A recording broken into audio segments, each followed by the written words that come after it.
Renungan Pagi Menjadi Putra dan Putri Allah oleh Ellen G. White, 22 Januari 2021. Mari kita berdoa. Bapa kami yang di sorga, Allah pencipta langit dan bumi, laut dan segala isinya, Allah yang maha besar, maha kuasa, sumber segalanya, yang kami sembah selalu melalui anak-Mu yang tunggal, Yesus Kristus.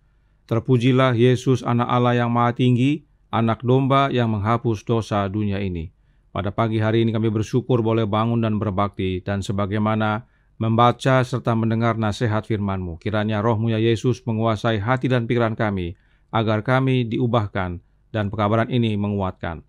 Beserta kami sepanjang perbaktian ini, kehendak-Mu yang jadi, ampun kami akan dosa dan salah, karena kami berdoa hanya dalam nama anak Allah yang tunggal, Yesus Kristus, yang adalah Tuhan dan Juru Selamat kami. Amin. Renungan hari ini akan dibacakan oleh Ibu Connie Wentuk. Silahkan Ibu Connie. Terima kasih. Shalom dan selamat pagi. Bacaan renungan pagi menjadi putra dan putri Allah 22 Januari 2021 dengan judul Anak-anak Allah dipimpin olehnya. Ayat inti Roma 8 ayat 14 yang mengatakan, semua orang yang dipimpin Roh Allah adalah anak Allah. Roh Suci adalah suatu oknum karena ia menyaksikan beserta dengan roh kita bahwa kita adalah anak-anak Allah. Kalau kesaksian ini diberikan, maka dibawanyalah sertanya buktinya sendiri. Pada waktu-waktu yang demikian, kita percaya dan kita merasa pasti bahwa kita adalah anak-anak Allah. Tuhan mempunyai kelimpahan anugerah untuk dicurahkan atas tiap-tiap orang yang mau menerima karunia surga itu. Roh Suci akan membawa segala kesanggupan yang dipercayakan Allah kepada pekerjaan Kristus dan akan membentuk manusia itu setuju dengan pola ilahi, sebanding dengan seberapa besar niatnya merindukan dengan sungguh-sungguh perubahan itu. Barang siapa yang setuju untuk dipimpin oleh Roh Allah akan diberi penerangan dan disucikan. Mereka akan melihat betapa sangat dibencinya dosa dan indahnya kesucian. Mereka akan memandang suatu kehormatan yang besar untuk disebut anak-anak Allah, karena mengetahui bahwa mereka semata-mata tidak pantas untuk dihubungkan dengan Kristus, anak Bapa yang tunggal itu. Kristus mengambil atasnya sifat kita, agar ia dapat menghubungkan kita dengan dirinya. Ia menderita dalam daging, agar ia dapat membawa banyak putra dan putri kepada Allah. Roh itulah yang menerangi pikiran yang digelapkan melalui terang dari matahari kebenaran, yang membuat hati manusia menyala-nyala di dalam kalbunya dengan suatu keinsafan yang dibangunkan tentang segala kebenaran kekekalan, yang menghadapkan kepada pikiran ukuran kebenaran yang besar dan menemplak dosa, yang mengilhamkan iman dalam Dia yang satu-satunya dapat menyelamatkan dari dosa, yang bekerja untuk mengubahkan tabiat oleh menarik kasih sayang manusia dari segala perkara duniawi dan yang akan binasa, serta menetapkannya atas warisan yang kekal. Roh itu menciptakan kembali, menghaluskan dan menyucikan makhluk manusia, melayakkan mereka menjadi anggota keluarga kerajaan, anak-anak Raja Surga. Terima kasih. Terima kasih atas penata layanan Ibu Connie. Tuhan Yesus memberkati. Selamat pagi saudaraku dalam Tuhan. Selama 7 hari ini kita akan belajar tentang Roh Kudus. Oleh karenanya penting agar kita pelajari dengan baik dan benar. Renungan hari ini dikutip dari 4 sumber yang berbeda, Dan paragraf pertama dikutip dari buku Evangelism halaman 616, paragraf 6, yang mana sebenarnya dikutip dari manuskrip 20 tahun 1906. Perlu diketahui bahwa buku Evangelism adalah buku kompilasi kutipan-kutipan roh nubuat yang dibuat bukan oleh Nyonya White dan yang dicetak jauh setelah Nyonya White meninggal, yaitu pada tahun 1946. Mengapa kita perlu ketahui akan hal ini? Karena sebagaimana pelajaran bulan Desember 2020 yang lalu, Nyonya White berkata dalam Manuscript Releases volume 10 halaman 12 paragraf 4 yang berkata, "Saya memeriksa semua publikasi saya dengan cermat. Saya berhasrat agar tidak ada yang muncul dalam cetakan tanpa investigasi yang cermat." Oleh karenanya, Nyonya White tidak dapat memeriksa dengan cermat buku Evangelism sebab dia sudah meninggal tahun 1915. Karenanya kami anjurkan agar saudara tidak hanya membaca kutipan dalam buku Evangelism, namun baca juga sumbernya. Karena dalam setiap kutipan ada disebutkan sumber dari kutipan tersebut. Mari kita baca kembali kalimat pertama renungan hari ini yang diambil dari buku Evangelism. Menjadi putra dan putri Allah halaman 30 paragraf 1 menyatakan, "Roh Suci adalah suatu oknum, karena ia menyaksikan beserta dengan roh kita bahwa kita adalah anak-anak Allah." Kalimat bahasa Inggris yang ditandai warna kuning dikutip dari Roma 8 ayat 16. Mari kita lihat. Roma 8 ayat 16 yang berkata, "Roh itu bersaksi bersama-sama dengan roh kita bahwa kita adalah anak-anak Allah." Nah, yang dalam bahasa Inggris lebih selaras, lebih cocok karena memang aslinya diambil dari kata-kata dalam bahasa Inggris. Dikatakan, "The Spirit itself beareth witness with our spirit that we are the children of God." Nah, yang menarik adalah Paulus menggunakan kata ganti benda untuk roh tersebut, sementara Nyonya White menggunakan kata ganti orang. Mengapa demikian? Untuk mengetahui jawabannya, kita perlu ketahui roh siapa yang dimaksudkan dalam Roma 8 ayat 16 ini, yang bersaksi bersama-sama dengan roh kita bahwa kita adalah anak-anak Allah. Mari kita baca kutipan berikut ini sebelum kita pelajari apa yang Alkitab nyatakan. In Heavenly Places halaman 144 paragraf 5 berkata, "Bagi mereka yang percaya, Kristus itu berharga. Rohnya yang bergerak pada pikiran dan hati orang percaya sangat cocok dengan apa yang tertulis di dalam firman. Roh dan firman setuju dengan sempurna. Jadi roh itu bersaksi bersama-sama dengan roh kita bahwa kita adalah anak-anak Allah."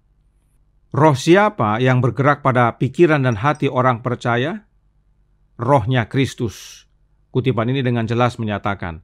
Dan Nyonya White katakan bahwa ini cocok dengan yang ditulis dalam firman Tuhan, yaitu yang dalam Roma 8 ayat 16.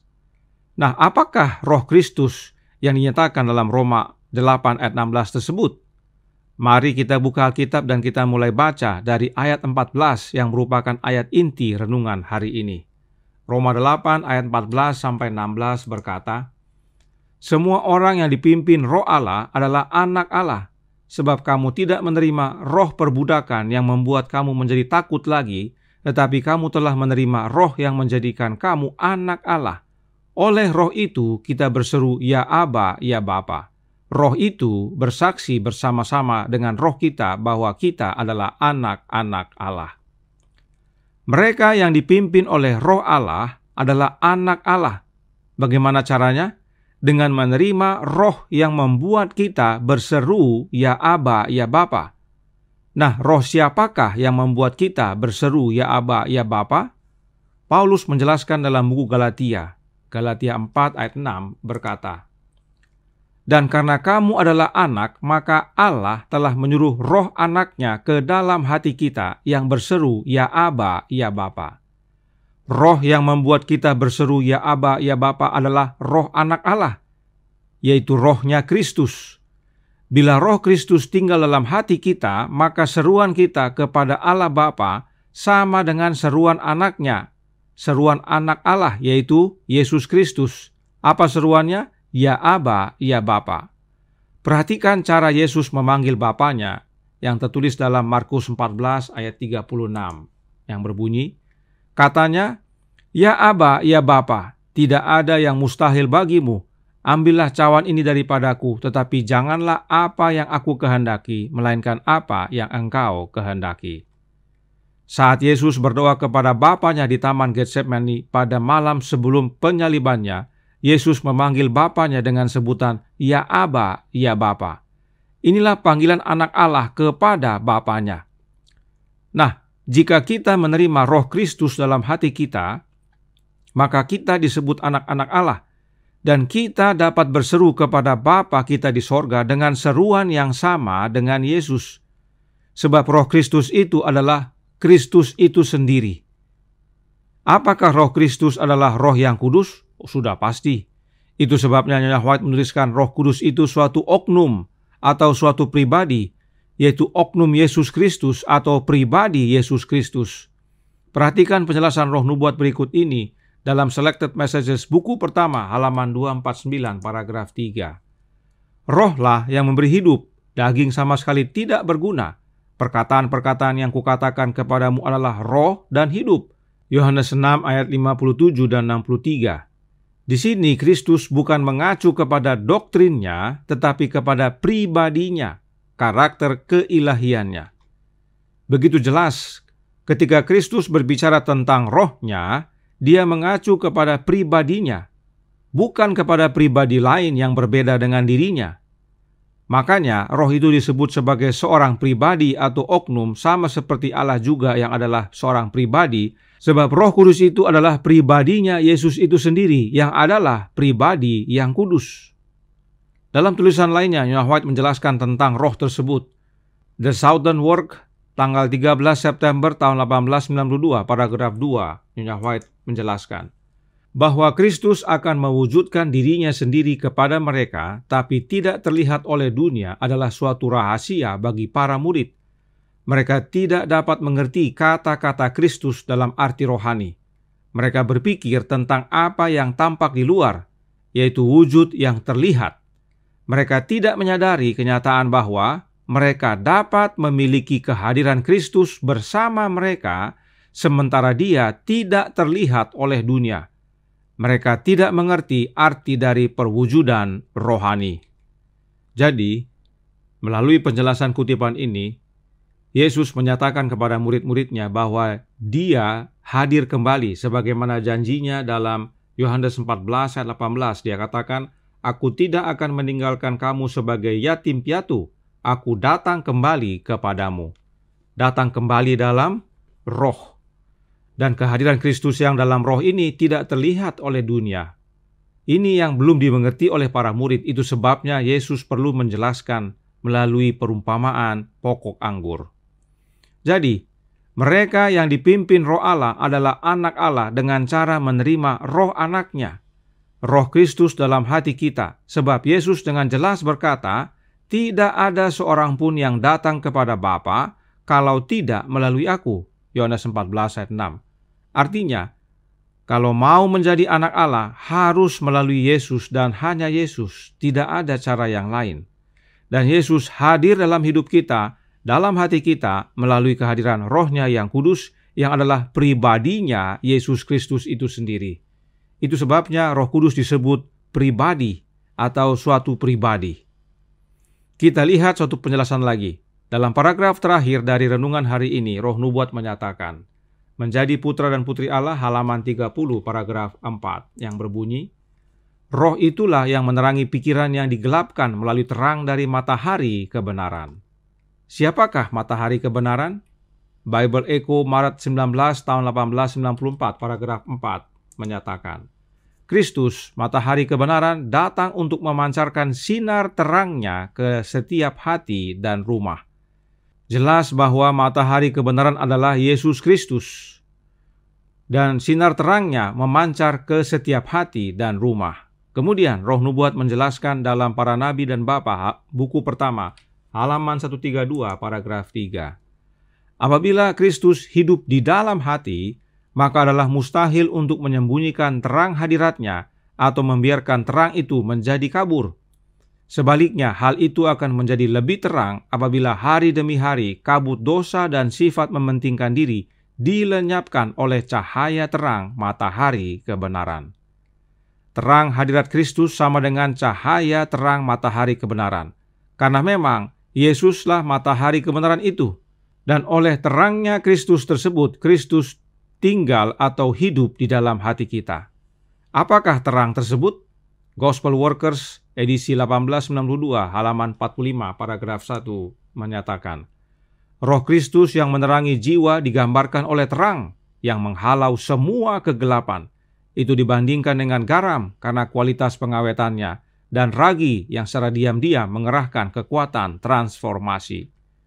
Jelas saudaraku dalam Tuhan, melalui penjelasan roh nubuat, terang matahari kebenaran yang masuk dalam hati kita adalah Roh Kristus itu sendiri. Sebab memang Kristus hidup dalam hati kita melalui kehadiran Roh-Nya yang diutus Bapa ke dalam hati kita, sebagaimana Galatia 4 ayat 6 tadi nyatakan. Yesus adalah matahari kebenaran dan Yesus adalah terang dunia. Tidak heran Roh-Nya Kristus yang adalah pribadinya Kristus itu sendiri disebut juga terang, yaitu terang matahari kebenaran. Roh Kristus inilah yang menerangi pikiran dan hati kita. Roh Kristus adalah pribadinya Kristus. Itulah yang disebut Roh Suci adalah suatu pribadi atau oknum. Roh Kristus inilah yang memimpin anak-anak Allah, sebab Allah Bapa memimpin anak-anaknya sebagaimana zaman bangsa Israel, melalui dan di dalam anaknya Yesus Kristus. Tuhan memberkati, saya bawa dalam nama Yesus. Amin. Mari kita berdoa. Bapa kami yang di sorga, Allah pencipta langit dan bumi, laut dan segala isinya, Allah yang maha besar, maha kuasa, sumber segalanya, yang kami sembah selalu melalui anak-Mu yang tunggal, Yesus Kristus. Terima kasih atas penjelasan kebenaran tentang Roh Kudus. Roh Kudus adalah pribadi, yaitu pribadinya Yesus Kristus, bukan pribadi yang berbeda. Sebab Kristuslah yang memimpin kita, memimpin anak-anak Allah. Karena Bapa memimpin anak-anaknya melalui dan di dalam anaknya Yesus Kristus. Hanya satu jalan kepada Bapa, yaitu anaknya Yesus Kristus. Tolong kami ya Bapa, agar kebenaran ini menjadi bagian hidup kami, dan kami dituntun hingga tiba di sorga, hidup bersama Bapa dan Anak. Beserta kami sepanjang hari ini, kehendak-Mu yang jadi, ampun kami akan dosa dan salah, karena kami berdoa hanya dalam nama Anak Allah yang tunggal, Yesus Kristus, yang adalah Tuhan dan Juru Selamat kami. Amin.